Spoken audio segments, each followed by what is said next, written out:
So today is my day off and it's kind of a dirty day, and I thought that I would take some beautiful blooms back from the store. Look at these gorgeous dahlias, and just make something, because I had something interesting happen yesterday.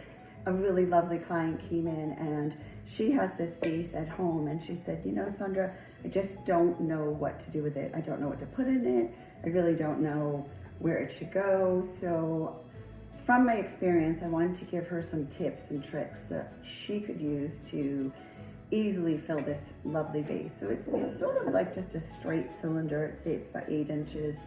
And what I did is I collected a bunch of things from my store and my garden. Hold on. I just went and picked these lovely. These are my PG hydrangeas.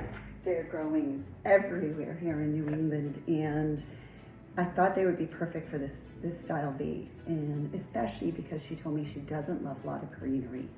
So it does take quite a bit of flowers, so I want to make sure that we had a good balance, that it wasn't just too bunchy. So I did grab some hydrangeas, and we're gonna get started. So first thing I do is room temperature water. Fill your vase up, probably 3/4 fill. You wanna make sure that all your stems are in the water. So let's get started. Because she doesn't love a lot of greens, we're gonna start with the bulk, and that would be my hydrangeas. So let's grab a few of these lovelies. I tried not to pick the massive ones. I tried to pick something a little bit on the smaller side, only because this vase is not terribly huge. And that's something I think is really important. Know where you're gonna put your flowers. There's nothing worse than you have it in your mind what you think you're going to be doing, and you pick a vase this small and it's going on like a big island, and vice versa. Say it's going on your dinner table, you don't want something way too high as well. So just kind of knowing your vase and where you think it should go. I'm just going to move these over just so you can really have a great visual. So rule of thumb that I'd like to do, again from my experience, I put my stem next to the vase and trim it outside the vase first, and then I always go in on an angle because you want your flowers to float out. Sticking straight up is not the most elegant, but you do you. So we're just going to fill this with probably, I'm going to try to fit about 7 hydrangeas in here, and hopefully it won't be too much. Okay.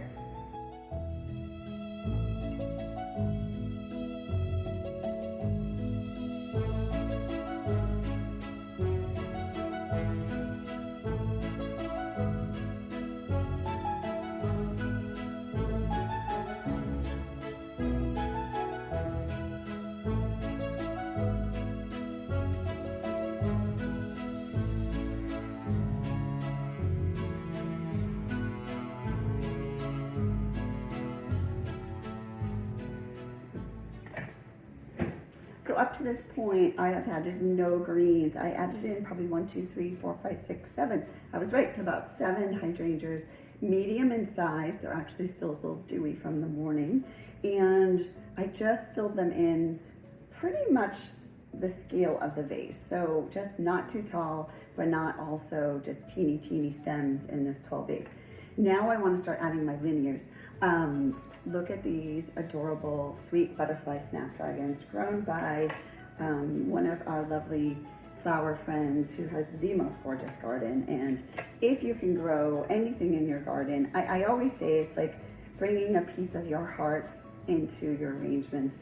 I bring a lot of flowers into the shop, and every time someone buys a bouquet or I do a wedding, I don't know, there's a little part of my heart that's like kind of so touched that a piece of something I grew in my garden is going to someone that I care about. So we're gonna keep adding these adorable, and I did it in shades of like pink and coral or salmon color. And that's a good rule of thumb too. What's your palette? What do you love? What do you gravitate towards? Do you gravitate towards your cool tones, which is your lavenders, your purples, your soft whites, your blue hydrangeas, or do you gravitate more warmer tones? And because I had these stunning dahlias which are in these warm tones, I decided to do my PG hydrangeas in my limelight, which is that limey green. And I think it plays nicely off these gorgeous, I think these are creme de la creme. Okay, all your dahlia lovers out there, I'm hoping I'm naming this right. And it's so funny because I get so many questions if I grow my own dahlias, and I did try it. I did. I got the tubers, put them in the ground. Definitely was so excited when my first blooms came out. But for me, I just feel there's so many people that just do it better. And I sometimes, do my best, but owning a flower shop, being a busy mom, I don't necessarily have as much time in the garden as I would like, and I kind of like to do it myself. I don't really want to hire a lot of people to, come help me. I feel in the morning I get up before work and I just run to my garden with a cup of coffee. Well, I don't run, but I have my slippers on and I'm out in the garden, and it just brings me so much joy, and I never want to lose that part of me. So anyways, dahlias, I leave it to someone else who does a much better job. Also, you know who you are out there, all my dahlia growers for me. So again, these are stunning. I wish I knew all the names, and I promise I can get all the names. So now I'm starting to dot my dahlias in. I think she needs to go up here. And play around. I feel flowers are so forgiving. They're so gorgeous. You can do no wrong. They are the stars of the show. So don't be afraid, and I say this all the time, especially when I'm lecturing. I actually can have days when I just don't do beautiful designs, and that's okay. So next time I'll do better. It's like cooking, you don't always feel like cooking. And some days you're like, have a great recipe you love to share, or you do, and it comes out great. And other times, not so much. So I'm also making sure I do it at different lengths. So maybe I'll pop these a little higher, tuck these in a little lower. So I don't have a ton of dahlias. We used all of them this week. So I am going to add in some gorgeous roses. These are called Dahlia. I also have some other ones called Geraldine. Look at these. Has like a pinkish corally tone. And last but not least, I adore these. If you go to your local flower market or whomever florist you like to use, this is called Free Spirit, and it just has a tinge of pink on the sides or the edges, and the inside is the prettiest corally color. So these are one of my favorite, and they start off really small and they just expand and they last forever. So highly, highly recommend. So we're gonna keep putting all our roses in.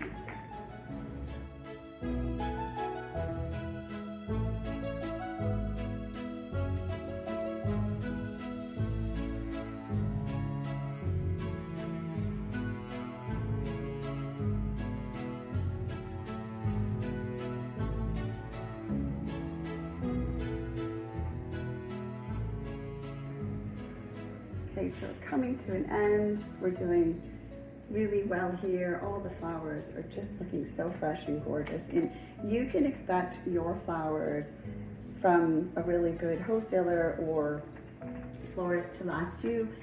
I've been told by a lot of our customers that they recut the stems every day, that the flowers from us last almost 7 to 10 days. So for me, that makes me so happy, because dahlias are, I call them the divas. They're gorgeous. They come out just like the peonies. They're divas too.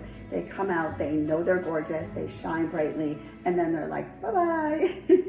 So dahlias, if they do die first, that's okay. Take them out. Don't toss the arrangement. Just add in some other flowers that do last a long time. And a few that are my favorites that do last are your sedums, your ranunculus. These ranunculus, I swear, last close to 2 weeks. So I adore these. So roses are also pretty hardy. If you get them from a reputable shop, they should last you a very long time. Oh, these are just so gorgeous, but we don't want to hide our dahlias. So I'm just gonna tweak, and I'm gonna keep adding, and at the end, I will show you the final results. So thank you so much, and I hope some of these tips have been helpful. My client was so glad I took the time just to show her a few things, and now she confidently will be making a flower arrangement for her kitchen island. Au revoir.